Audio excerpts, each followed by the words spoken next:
So I'm going to talk about role of cities in climate action, and in a way, I'll take off from where Dr. Roxy stopped. Um, Cities have an interesting role in the overall climate change challenge that we are facing today. They are the main cause, at least as far as the developing world is concerned, because we have been doing carbon footprinting, personal carbon footprinting of individuals, and consistently we see that urban citizens have higher carbon footprint than our national average, which means that bulk of the greenhouse gas emissions are coming from cities. The reason our average is low because we still have majority of people living in rural areas where the greenhouse gas emissions are relatively less. So if you look at the total emissions coming from India, and that's the story of all the developing countries, especially India and China, the epicenters of greenhouse gas emissions are the urban spaces. And this is pretty obvious because the urban infrastructure is high material and energy intensive, both in constructing it, in using it. And as the cities are transforming and evolving, we are also demolishing a lot of old infrastructure and rebuilding. So that demolition process is also adding to the overall greenhouse gas emissions. And the city lifestyle, the urban lifestyle in itself is also high material and energy consumption based. So it's a combined factor of the infrastructure and people and their aspirations, which make cities the epicenter of greenhouse gas emissions. But at the same time, as Dr. Roxy also said before me, cities are increasingly victims of climate change. And this is particularly evident in the case of India. India, in fact, as a country, faces this very unique challenge that we are among the top 5 emitters of greenhouse gases, and we are also among the top 5 countries which are going to be hit the hardest by climate change. And again, that story is also to an extent unfolding in the cities. And as Roxy very graphically showed, short-sighted urban planning, high population density, and local climate change impacts. These three are coming together, and this has become a recipe for disasters, which is leading to loss of life, loss of livelihoods, and overall damage to infrastructure. This is also a scenario that is increasingly happening in the cities. So on this background, can cities be part of a solution? And I'm saying a solution here because climate change being a multi-dimensional challenge, there isn't going to be a single silver bullet solution. There will be multiple solutions, and somewhere cities will have to come to the forefront and play a major role there. I believe that we need to actually work on two fronts for cities from becoming from where they are currently, where they are cause and victims, to transforming them to becoming a solution. One aspect is that the entire urban planning, I think this entire sector has to go back to the drawing board and rethink the principles of urban planning. We need low carbon or carbon neutral infrastructure, and we also need climate resilient infrastructure. The carbon neutrality part is getting talked about a lot nowadays, but we also have to be equally concerned about and give equal priority to climate resilience. And in order to support this transformation, we of course need climate literate and responsible citizens. Um, uh, Dr. Ravi Pandit talked about personal responsibility, but I believe that it is the policy and the businesses which have to lead, and people will then follow. We can't keep on saying that it is the people who have to lead anymore, because there is only so much that individuals can do.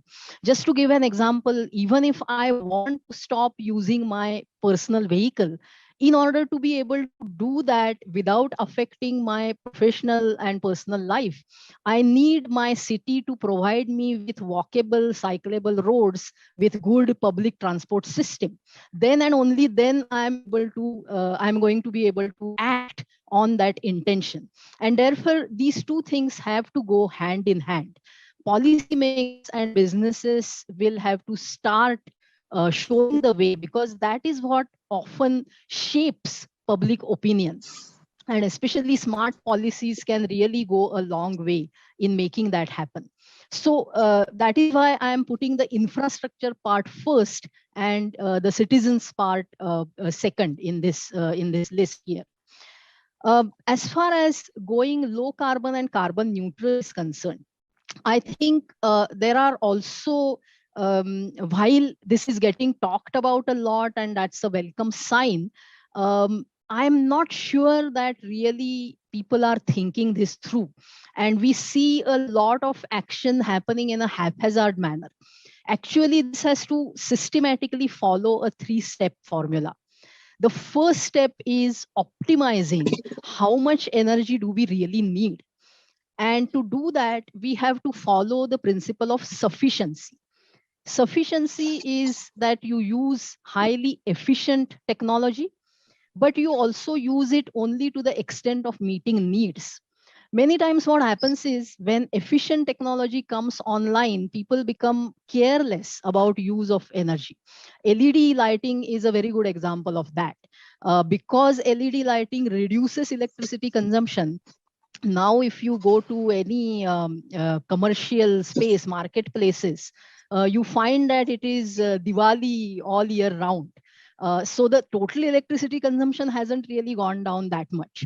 What we need to focus on is not just therefore to bring in efficient technologies, but also to ensure that we focus on fulfilling needs so that overall the energy consumption actually goes down. And this is true not just for energy, but also for materials.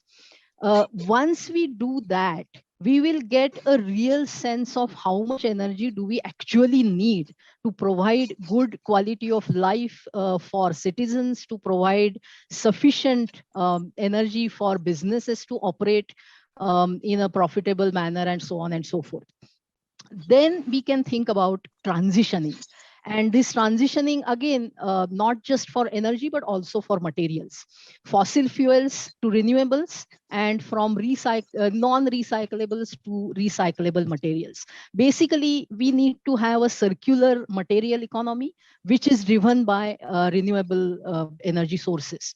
That is the transition that we are looking at. And once we figure out how much energy do we actually need, actually that transition will be easier.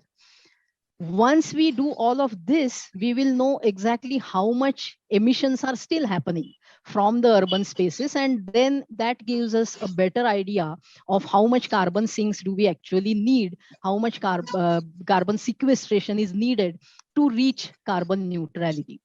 In fact, I'm sure that even with the current technologies that are available, keep apart the promising technologies that are in the pipeline, even with the technologies that are here and now, if we follow this path scientifically and logically, we will not only get to carbon neutrality, but we will start getting to carbon negativity, which goes beyond carbon neutrality. I'm just going to touch upon a couple of points where I feel that the path that is currently popular is not the right path. Cities can go at least partially off grid, but that is not going to happen by saying that instead of taking the electricity from a coal-fired power plant, I'll take it from some mega scale solar farm. Firstly, that kind of a system doesn't exist in India, and cities don't have a choice of deciding where they get electricity from. But if we take the decentralized route, if all the rooftops are used for solar energy harvesting, both by photovoltaics as well as for thermal, and with wind energy wherever possible acting as a backup, we can actually power the buildings by using the rooftops in the city. that mobility can also reduce its dependence on petroleum fuels by focusing on walking, cycling, and public transport, and solar powered electric vehicles. That's the route that we have to take. And again, here the first part, the walking, cycling, public transport has to take priority. Today, we see a lot of policies coming in favor of electric vehicles, but that alone is not going to address this problem. Unless we reduce the total number of vehicles in the city, we are not going to be able to actually get the emissions down in a meaningful way. And even for thermal needs, this is one area, because typically the renewable energy conversation revolves around electricity, but we also use energy in the form of heat in a variety of applications. And we do have solutions already available to us in the form of biogas, solar, and direct use of biomass for thermal needs. But in all of this, I believe decentralization is the key, especially the last part of thermal needs, which is particularly the area in which I have been working. Any type of organic waste can be converted into a clean, usable fuel. But the energy balance and the carbon balance has to work out. And that happens if the waste is not transported. Because if you are transporting waste to a factory where it is getting converted into something, you are burning a lot of diesel to make some fuel. So there often the energy balance actually becomes unfavorable. So converting the waste where it is available into a fuel and using it at that location itself for meeting a thermal need is a better approach to take than the centralized processing of organic waste into any kind of fuel. So here also decentralization has to be the key. We have to realize that the current energy system that we are using has been designed for the strengths of fossil fuels. Now, if we want to make the transformation, it cannot be remove this and replace that at the energy generation point. It has to be a total transformation of the entire energy system, and we need to rebuild it to suit the strengths of the renewable energy sources. And that is where decentralization, I think, is going to play a key role. These are just some photographs of some of the work that we ourselves have been doing in the thermal energy sector, particularly for cooking. What you see on this side, there are several biomass fueled cooking energy devices that we have developed, both for rural and urban kitchens. And we are collaborating with others who are promoting a number of exciting, interesting solar cooking options. There is a possibility of converting food waste into biogas even in an urban setting, and using it in the kitchen in urban kitchens. It's important to realize that when we are talking about transitioning ultimately in this century to a fossil fuel free future, we cannot say that LPG or PNG is the last destination for our kitchens. Our kitchens also have to move to renewable energy sources, both in rural and urban areas. And that is the focus of some of our work. So we are focusing on making net zero kitchens at household level, at institutional level, at commercial level. And it is definitely possible. Technologies are now available to make that happen. Coming to the issue of carbon sinks, we do need to improve upon natural carbon sinks. And here, because of the topic given to me, I'm restricting myself to talk about our cities. Urban areas are surrounded by natural ecosystems. And cities like Pune, for example, are lucky that we have natural ecosystems within the city. We have the hills and we have the rivers. Now, there seems to be a particular school of thinking which is moving in this direction that let's plant millions and billions of trees everywhere that we can find space, and that will give us the carbon sink that we require. But that, I feel, is a totally nonsensical approach. What we need is to to restore our available natural ecosystems to a form that that is as close to their natural form as possible. Healthy natural ecosystems will be the best carbon sinks that we can possibly have.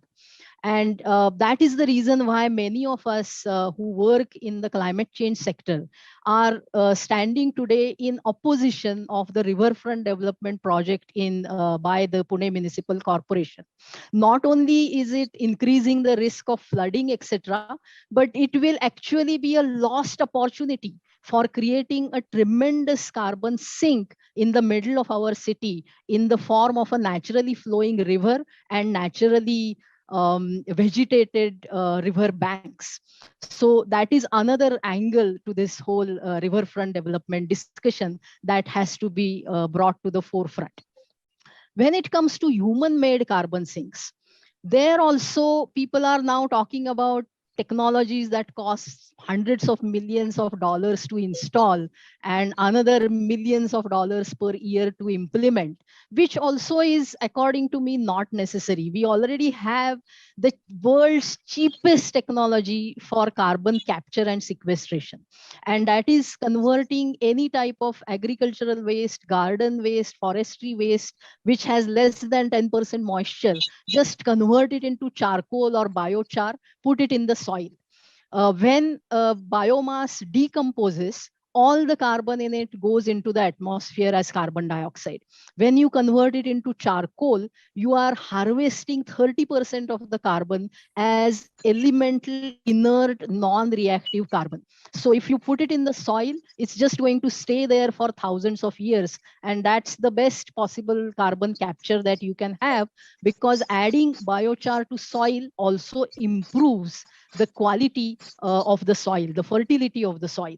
So that is an added bonus there. We have a very, very simple technology which people can implement even in their backyard to convert their garden waste into biochar and start contributing to carbon capture and sequestration right in their homes. The other aspect of it, as I said, that cities also should become climate resilient.